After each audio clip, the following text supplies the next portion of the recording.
My name is Jessica, and I'm 49 years old.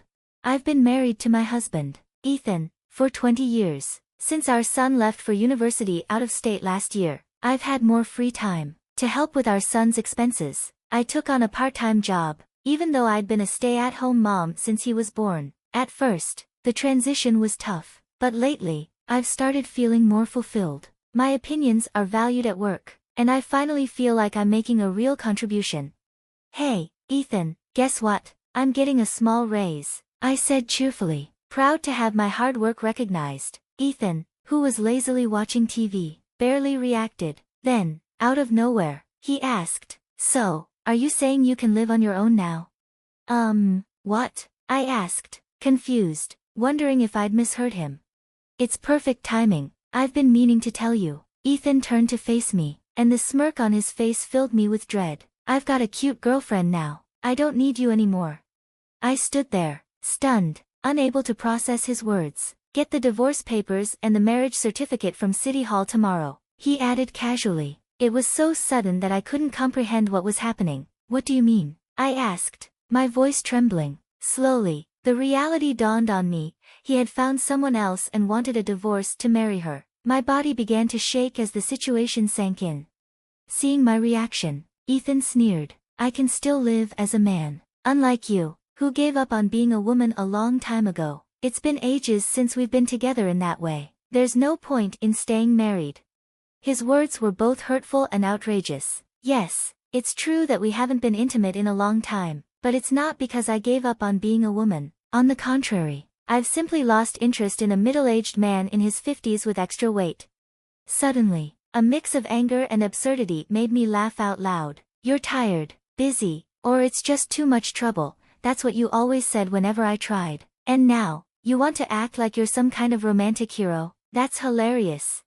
Ethan's face darkened. "What's so funny? Don't mess with me, old lady," he spat out, his words harsh and vulgar. Leaning back with his arms crossed, he continued, "Ashley is so different. She's head over heels for me, calls me the best boyfriend ever. Look at you, getting excited over a measly raise. How pathetic." He started bragging about Ashley, this other woman, while belittling me. "Ashley," he said with pride. "Ashley, Ashley, you're driving me crazy," I muttered under my breath.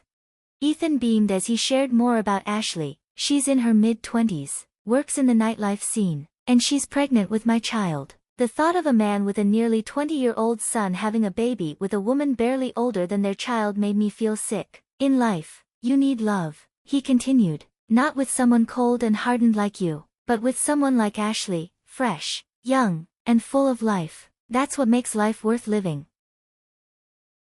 My husband ranted furiously, words tumbling out in a rush. "So, it's basically love bought with money," I replied, watching him with a mix of pity and disdain. He had chosen a young, naive girl, ignoring his own aging self. "So you're trading me in for a young, unwise girl who's after your money and doesn't mind having an affair with a married man?"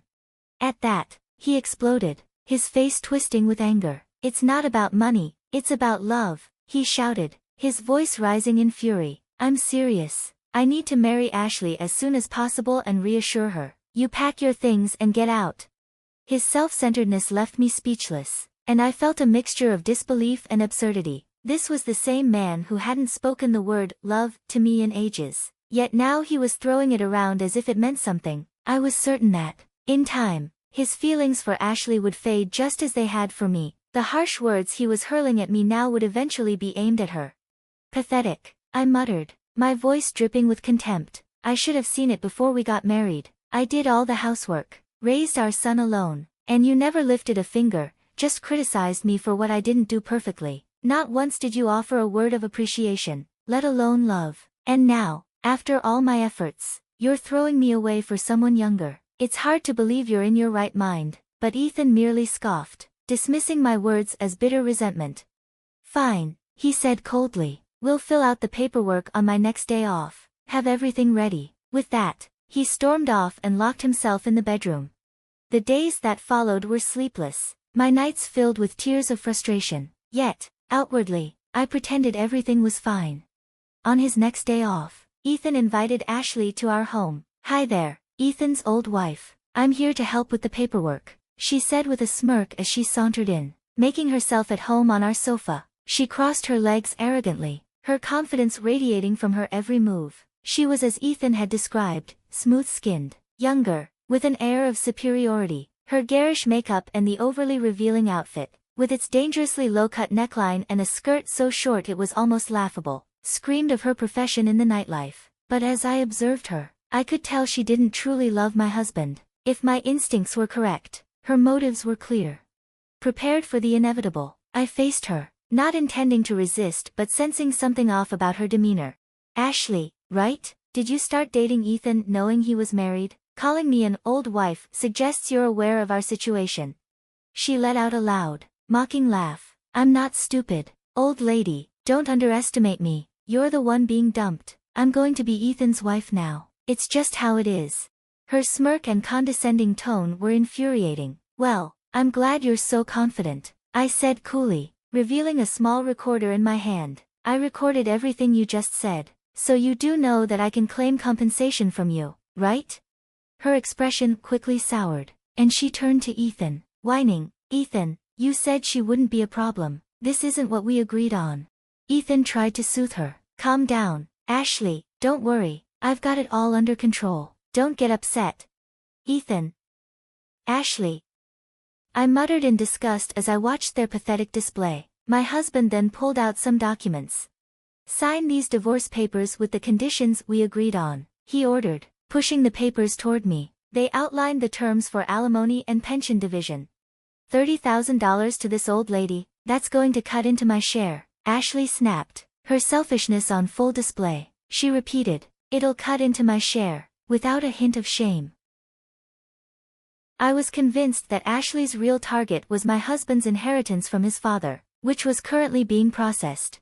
"Well, Ashley, this includes child support too," my husband tried to reassure her, even though she didn't look thrilled. To him, her blatant greed seemed almost endearing.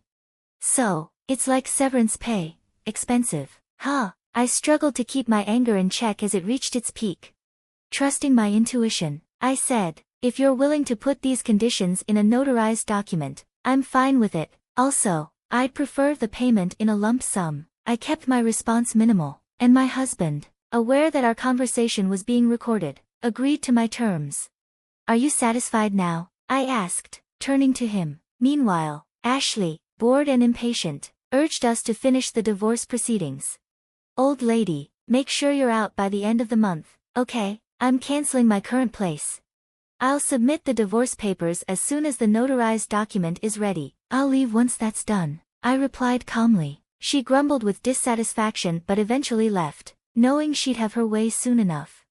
In time, the notarized document was finalized, and my husband and I divorced. Barely a moment had passed before Ashley showed up to kick me out. "Come on, hurry up and leave. Don't drag your feet," she sneered, clearly enjoying herself. "I just submitted our marriage registration. Now I'm Ethan's wife. This wonderful house is all mine," she declared triumphantly. Reluctantly, I handed her the keys to the front door. Before I left, I wanted to confirm something. "Isn't Ethan the same age as your parents? You call me an old lady, but he's even older than me, so why did you choose him as your husband?" Her answer was exactly what I expected. "Ethan's a division manager at a top-tier company. This house, it's a recently renovated property near the station, a stylish single-family home. I'll change all the furniture to suit my taste," she said, practically daydreaming. "Ethan will treat me like a princess. He's not handsome, and yeah, he's old, but he promised to buy me anything I want. My future is secure with this." She smirked, clearly pleased with herself. "Well, I hope everything goes as you wish," I sighed, then left the house I had lived in for so many years. I moved to a dormitory at a university, where I'd been hired as a live-in dormitory mother, an opportunity that's quite rare these days. Before this, I had been working part-time at a company cafeteria. When I explained my situation and my desire to start anew in a distant place, my boss, who valued my work, helped me find this opportunity. I gratefully accepted the position, which had just opened up due to an employee's retirement. I'm so glad I got my nutritionist certification. The rent and utilities are super cheap, even though I don't have much free time to go out. It's a comfortable and enjoyable place to work. About 3 months into my new life, I received an unexpected phone call from my ex-husband. Mom is in bad shape. Can you help with her care? How could he even ask such a thing? We were strangers now. It was his young wife's responsibility to take care of her. When I pointed this out, he responded, Ashley is pregnant. Mom has dementia and throws things. So it's dangerous for Ashley. So it's okay for her to throw things at me? That's some twisted logic. I replied, refusing flatly. Don't call me anymore. We have nothing to do with each other, I said, pushing him away with forceful words. Although she had been my mother-in-law for 20 years, we never had a close relationship. I had just started living independently, and I didn't have the time or resources to take on caregiving responsibilities. But my ex-husband somehow found out where I was living and showed up with Ashley in tow. If you can't help, at least return the money we gave you as a consolation. What a ridiculous demand. I don't think I'm obligated to do that, do you? I replied coldly, pushing him away again. Ashley glared at me with fury in her eyes. You knew and tricked us. There's no inheritance, and we're drowning in debt, she screamed, throwing documents at me in a fit of rage. I didn't trick anyone. You just assumed Ethan had assets, I said, shrugging my shoulders. When I was handling my late father-in-law's estate, I discovered that he was deeply in debt. If that had been the only issue, we could have simply disclaimed the inheritance. However, Ethan had already cancelled his father's mobile phone contract and sold off household items and valuables for cash before the legal process was complete. According to the law, once you've touched any of the estate's assets, you can no longer disclaim the inheritance. That's exactly what happened. As a result, the debt fell squarely on Ethan and Ashley. With a triumphant tone, I added, Ethan dumped all the inheritance paperwork on me without listening to a word I said. Ashley, you used that money to keep your relationship with him going, didn't you? What? You should have told me something so important, Ethan argued, but that's exactly what I had tried to do. It's your fault for not listening when you should have. Now, you two need to take responsibility together. What? I didn't know anything about this. I never heard any of that. Ashley's face turned pale, and she looked visibly shaken. So now you're just going to pretend you didn't know and try to run away with the money. They both pressed me hard, but I remained unfazed. It's funny you'd say that. If you hadn't cheated, you wouldn't have needed money for your mistress, and you could have easily given up the inheritance. You're the one who caused this situation. Ethan groaned, backing away in defeat. Ashley, you knew he was married, yet you pursued him for his assets, had a child, and kicked me out. This is the position you wanted, isn't it? I said, addressing the girl who was young enough to be my daughter. If I had known it would come to this, I wouldn't have wanted that old man at all, I said, still brimming with frustration. Do you remember the notarized documents from our divorce? I received alimony, pension division, and child support from Ethan, but beyond that, I can also claim alimony from you.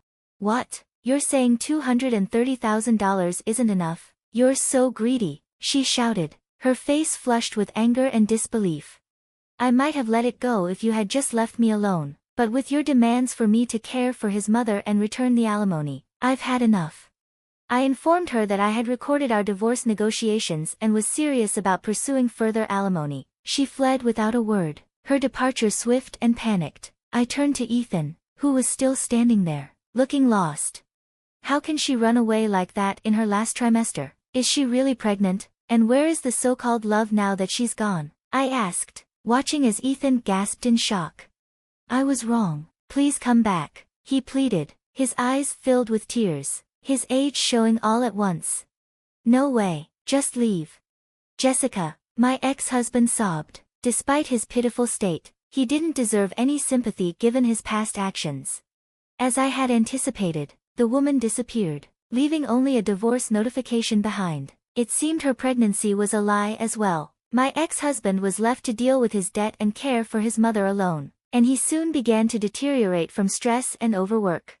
As for me, I found fulfillment in my role as a dormitory mother, working with children the same age as my son. People have even been saying I look younger lately. From now on, I plan to live honestly, free from arrogance and deceit. To everyone considering divorce, be cautious and prepared.